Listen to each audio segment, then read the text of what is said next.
Hello and welcome to Salt Lake City for the second round of the IFSC World Cup. We're in a different venue this year. This is the Training Centre, or TC, and behind me is the lead and speed walls.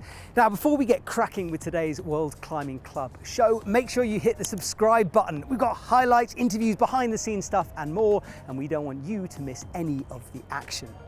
Now, when we see an athlete competing at World Cups, well, they've just sort of appeared on our screen, but how do they get there? What's the travel process like? So we spent time with GB athlete Toby Roberts, who did a behind-the-scenes vlog of his travel to the event. So we're at home right now, getting ready to go to the SLC World Cup, the second Boulder World Cup of the season. Really excited. Here's what I would usually take on an average trip. I've got my big suitcase here. It's got the Makita fan in, which takes up 99% of the space, and enough clothes so I don't have to wash anything, which is always a bonus. I've got my hand luggage here, got all the essentials for a plane. I've got my skincare, electronics to keep me busy during the flight. And this is the most important, my climbing bag. I've got my harness, shoes, chalk bag, anything I would need for a climbing competition. And this always goes in hand luggage because the last thing you want is to get to the competition and realize you haven't got any climbing stuff there. That would be a bit of a nightmare. So yeah, this is essential. And yeah, that's about what I would take. Got a sticker on the bag. This is from Laval. Nice little memory there. It's nice to keep all the numbers and like accreditations from the comps, so to remember them from. I qualified for the Olympics in Laval. Got the sticker there to just to remember it by. It's a nice little token. Just on our way to the airport, got coffee, essential.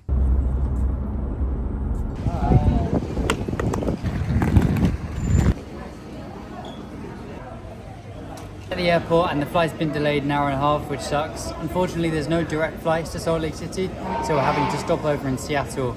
And our connecting flight leaves for Salt Lake at 5:10, and I think we get in at around 4:10, so it's going to be really, really tight. Free security, getting ready to go. Gonna go grab something to eat now. Yeah. Did she make those like fresh? It's always a result when there's an empty seat in between you, just about to take off. Like a 9-hour flight, so not too bad considering some of the ones to Asia have been like 13, 14 hours, but yeah. Let's go. Halfway, 5 hours to go. 2 hours to go.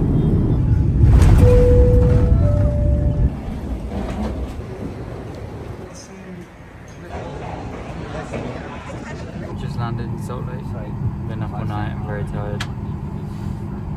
Need to go to bed. Just in the hire car now. It's 10:30 our time, but more like 5:30 AM UK time, so I've been on the go for 24 hours. I'm absolutely knackered, and yeah, all I can think about is just going to sleep. Just here in Salt Lake, getting ready to head to the TC for my first session in Salt Lake City since arriving. Just reviewing my latest YouTube video, which is going to be up live in a couple of hours. My YouTube's at Toby Climbing. I post loads of cool stuff on there, from training content to competitions. This right here was just from a recent like simulation we did at Rock City. With loads of amazing climbers. I think there was 6 World Cup winners. Go check it out at Toby Climbing, and hope you enjoy it.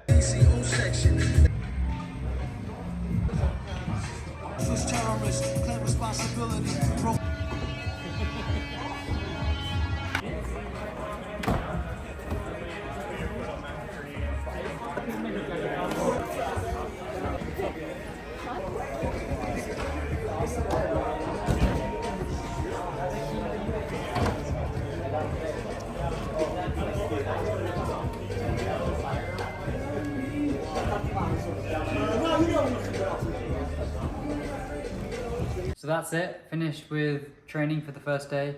It was nice, a nice session at the TC. So now all that's pretty much left to do is rest up. I've got another climbing session tomorrow, it'll be light, and then a rest day after that, and then I'm ready to go for the comp. Just sorting all my stuff out.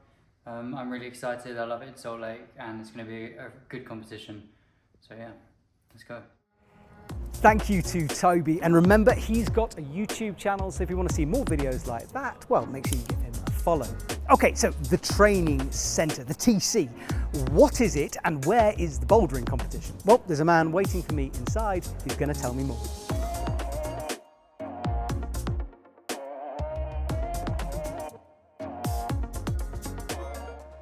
Hello, John. How you doing? Hey, Matt. Lovely to see you. Thanks. John, first of all, for people who don't know who you are, what do you do within USA Climbing? Sure. My title is VP of Sport. So run basically all of the sport, oversee high performance and the events that we do for the organization. So events like this that we're about to put on. Awesome. Well, look, I'm excited, but I'm more excited about the TC. Yeah. Because to me, this is a bit of a legendary venue.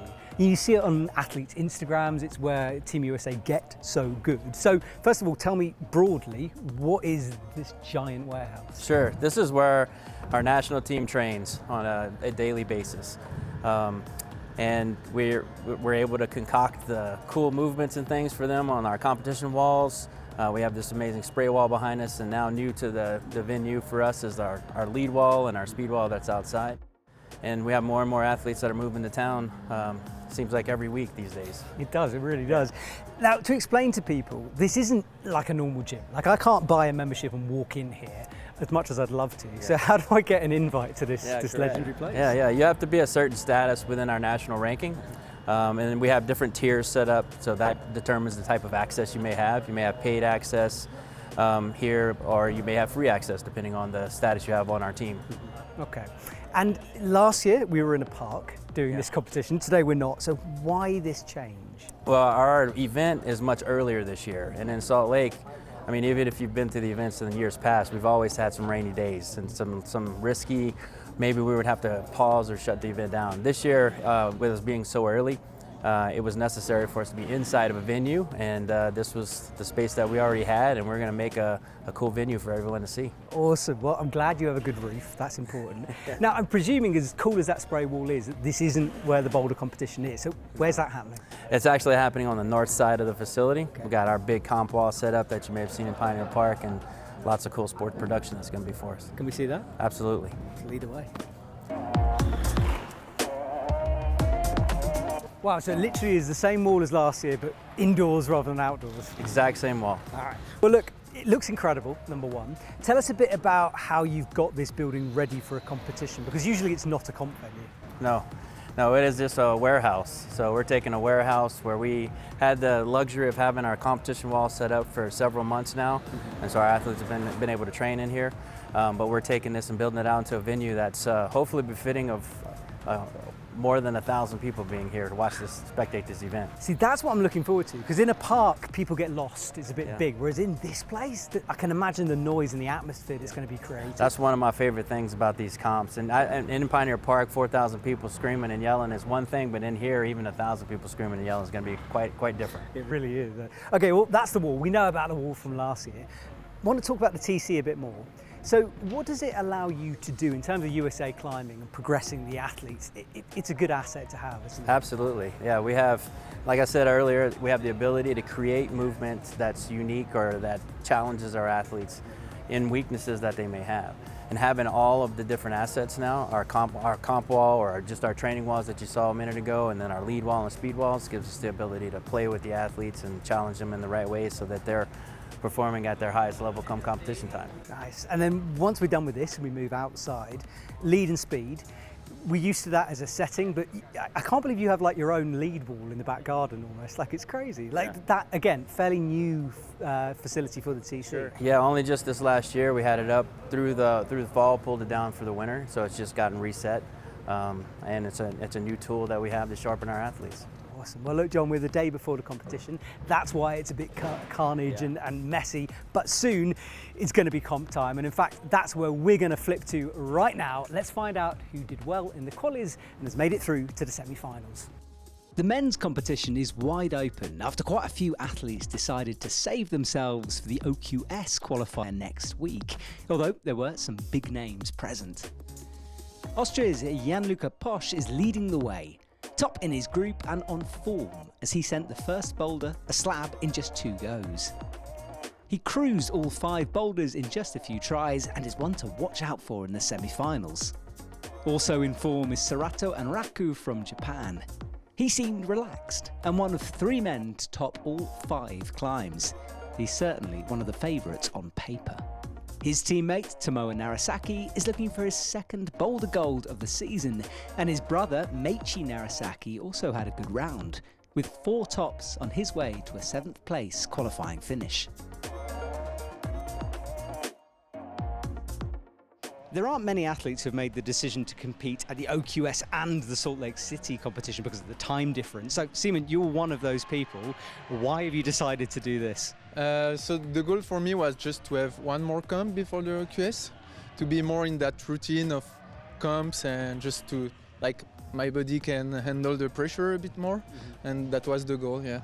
So are you at all worried about jet lag? Because obviously we're on one side of the world, you've got to go to the other side of the world. What's your plan for the next couple of days? So I will fly to Tokyo for 1 week, and then there I will recover from the jet lag and train there, and hopefully I'll be ready for Shanghai. Unfortunately, Seaman didn't make it through, so his sights are now set on China. Team USA was out in force, and as expected, getting lots of support from their home crowd. Colin Duffy through with 4 tops out of 5, only the slab letting him down. Colin's teammate though, Zach Galler, didn't quite make the cut. Germany's Yannick Floe has a high-scoring round. His first comp of the year and 4 tops and a zone carrying him through.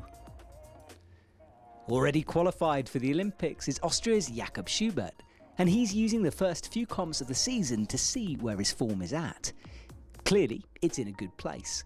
An impressive 5th place finish. GB's Toby Roberts had to fight during his 5 boulders.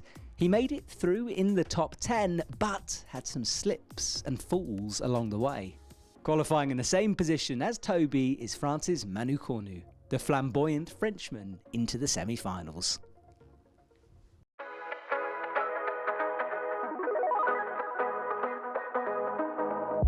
Natalia Grossman is back in her first comp of the season. She's in the build-up phase before the Olympics and was looking strong, only failing to climb Boulder 3, but still winning qualis. The best of the Japanese women was Anon Matsufuchi, who came 2nd and was clearly delighted by such a high finish. USA's Kyra Condi had a special round, flashing Boulder 2 and climbing 3 out of the 5 climbs.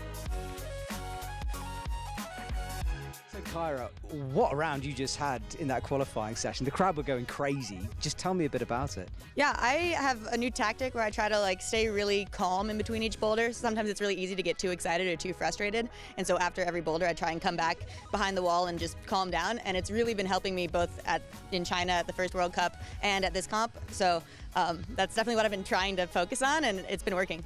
And what's it like climbing in the TC? Because this is a place where you spend most of your life, I would imagine, and suddenly you're competing in it. Yeah, I spend many hours here a week, so it's interesting. In some ways, it's an advantage because we know how to warm up in here. This is where I warm up every single day. But in other ways, it's kind of weird. We're used to staying at hotels and having team dinners and stuff right before events, so it's really hard to make it feel like a World Cup when you're just kind of going to work every day, you know? But that being said, I think it is more of an advantage. You have all your friends and family here, and you can really feel the love from the crowd, like you said. Awesome. And I want to talk about your health, because you were sick a couple of months ago, something I didn't even realise. So you had COVID, right? Yeah, I had COVID in March, and it really took me out. So I didn't feel like I was able to fully show my best in China. Like, I felt really good for 1 round, but 2 rounds in a row I was just really fatigued. And so I'm really looking forward to feeling healthy for this event and trying to show what I got. Awesome. Well, best of luck for the semi-finals. Hope it goes well. I know the crowd will be behind you, and yeah, kick ass. Thanks. I appreciate it. Australia's Oceana Mackenzie had a slow start to her round after not climbing Boulder 1, but got better after that, flashing the 2nd, 4th and 5th boulders. She made it to the Olympics in Laval last year, but Oriane Berton will be happy with her 5th place qualis finish as she, as well, builds up to the Olympics. She flashed the last 2 boulders of the round. Another member of Team USA doing well was Annie Sanders. She looked like she's matured during the off-season and made quick work of 3 boulders and zones in the other 2. Joining her and her teammate Kylie Cullen in the semis is Brooke Rabatou. She's got her eyes set on the OQS and will be using this comp as a warm-up for that. Team Austria's Jessica Pilz through the TC. Wild moves from her and we'll see her climb again, but down the order in 15th. Finally for us, Madison Richard just got into the final in 19th. Only attempts separating the thin line between semi-finals climbers and those who haven't made it through.